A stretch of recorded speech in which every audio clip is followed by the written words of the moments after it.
அனைவருக்கும் வணக்கம். இன்றைக்கி நாம் பார்க்க போகிறது ஆரோக்கியமான சத்தான சிறுகீரை பருப்பு கடையல்.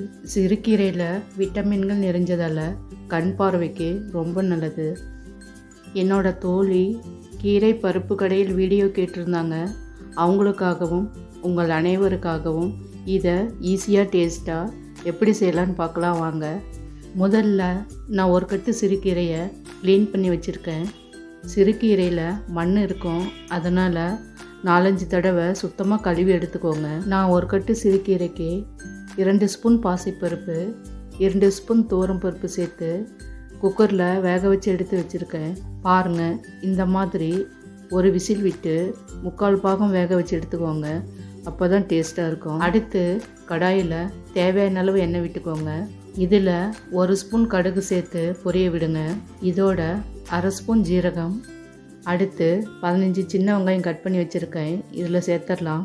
கூடவே 10 பல் பூண்டு, 2 பச்சை மிளகா கட் பண்ணி வச்சுருக்கேன், இதில் சேர்த்துடலாம். எல்லாத்தையும் சேர்த்து ஒரு வாட்டி நல்லா கிளறி விடுங்க. இதோட 1/4 ஸ்பூன் அளவுக்கு பெருங்காயத்தூள் சேர்த்து நல்லா மிக்ஸ் பண்ணிக்கோங்க. இதுக்கப்புறமா 2 தக்காளியை கட் பண்ணி வச்சுருக்கேன், இதில் சேர்த்துடலாம். இது எல்லாத்தையும் சேர்த்து 1 நிமிஷம் எண்ணெயிலே வதக்கிக்கோங்க. இந்த ஸ்டேஜில் 1/2 ஸ்பூன் அளவுக்கு சாம்பார் தூள் சேர்த்துக்கோங்க. சாம்பார் தூள் பருப்பு கீரைக்கு ஒரு நல்ல டேஸ்ட்டை கொடுக்கும். அடுத்து க்ளீன் பண்ணி வச்ச கீரையை இதில் சேர்த்துடலாம். இதை ஒரு 3 நிமிஷம் எண்ணெயிலே வதக்கிக்கோங்க. அப்போ தான் நல்ல ஒரு டேஸ்ட்டை கொடுக்கும். இதில் vitamin A, vitamin B, vitamin C இருக்கிறதால குழந்தைங்களுக்கும் கொடுக்கலாம். ஒரு சத்தான உணவாக இருக்கும். இதுக்கப்புறமா வேக வச்ச பருப்பு தண்ணியை மேலாக எடுத்து வச்சுருக்கேன், இதில் சேர்த்துடலாம். 2 நிமிஷம் கீரையை பருப்பு தண்ணியிலே வேக வச்சிடலாம். கீரையை அதிக நேரம் வேக வைக்க வேண்டாம், டேஸ்ட்டு போயிடும். 3/4 பாகத்துக்கு கீரையை வேக வச்சுக்கோங்க. அடுத்து அடுப்பை சிம்மில் வச்சு ஒரு மூடி போட்டு வச்சிடலாம். ஒரு 3 நிமிஷம் வேகட்டும். இப்போது 3 நிமிஷம் ஆயிடுச்சு, எடுத்துடலாம். இதை 1 நிமிஷம் கிளறி விடுங்க. இந்த ஸ்டேஜில் வேக வச்ச பருப்பை இதில் சேர்த்துடலாம். இதை 1 நிமிஷம் நல்லா மிக்ஸ் பண்ணிக்கோங்க. பருப்பு கீரையை 3/4 பாகம் வேக வச்சுக்கோங்க, அப்போ தான் டேஸ்ட்டாக இருக்கும்.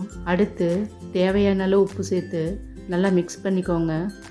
இதுக்கப்புறமா பருப்பு கீரையை லைட்டாக கடைஞ்சி எடுத்துக்கோங்க, அப்போ தான் டேஸ்ட்டாக இருக்கும். பாருங்கள், இந்த அளவுக்கு கடைஞ்சி எடுத்துக்கோங்க. அடுத்து பருப்பு கீரைக்கு ஒரு தாளிப்பு கொடுத்துடலாம். கடாயில் கொஞ்சமாக எண்ணெய் விட்டுக்கோங்க. எண்ணெய் சூடானதும் 1/4 ஸ்பூன் அளவுக்கு கடுகு சேர்த்து நல்லா பொரிய விடுங்க. இதோட 1/4 ஸ்பூன் ஜீரகம், 2 வரமிளகாய், இதில் 1/2 ஸ்பூன் அளவுக்கு வடகம் சேர்த்துக்கோங்க. பருப்பு கீரைக்கு ஒரு நல்ல டேஸ்ட்டை கொடுக்கும். அடுத்து ஒரு கொத்து கருவேப்பிலையை இதோட சேர்த்துடலாம்.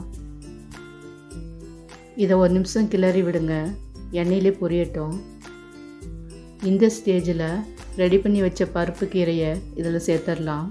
எந்த ஒரு பருப்பு சாம்பாருக்கும் இந்த மாதிரி ஒரு தாளிப்பு கொடுத்துருங்க, அப்போ தான் சாப்பிட்றப்போ நல்ல ஒரு வாசனையை கொடுக்கும். இப்போது என்னோட தோழி கேட்ட சிறுகீரை பருப்பு கடையல் அருமையாக ரெடி பண்ணியாச்சு. ஒரு பவுலுக்கு மாற்றிடலாம். சிறுகீரையில் நீர் சத்து, நார் சத்து போன்ற நிறைய மருத்துவ குணங்கள் இருக்கிறதால சிறியவர்கள் முதல் பெரியவர்கள் வரை அனைவரும் சாப்பிடலாம். ஒரு சத்தான உணவாக இருக்கும். உங்களுக்கும் இதே போல் வீடியோ வேணும்னா கமெண்ட்டில் சொல்லுங்கள். நீங்களும் இதே போல் ட்ரை பண்ணி பார்த்துட்டு எப்படி இருக்குன்னு கமெண்ட்டில் சொல்லுங்கள். இந்த வீடியோ உங்களுக்கு பிடிச்சிருந்தா லைக் பண்ணுங்கள், ஷேர் பண்ணுங்கள், சப்ஸ்கிரைப் பண்ணுங்கள். தேங்க்யூ ஃபார் வாட்சிங்.